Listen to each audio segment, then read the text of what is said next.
How to speed up and slow down a video in Capcut PC. Hi guys, in this video I'm going to show you step by step that how you can speed up and slow down a video in Capcut PC. So let's dive in. So first you have to open up your Capcut app, and here you have this video over here.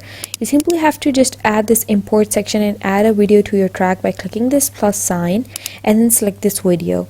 Once you do so, you'll be able to see this window over here. On this window you'll see the speed option. Click speed.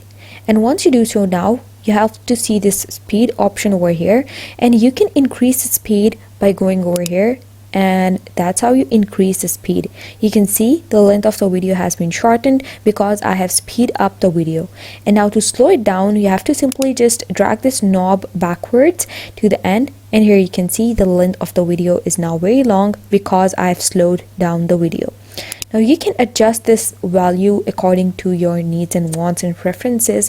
Just go with this knob wherever you want it to be. Like you can extend the speed up to 100x and you can decrease the speed up to 0.10x. And that's how you speed up and slow down a video in Capcut PC. Thanks for watching.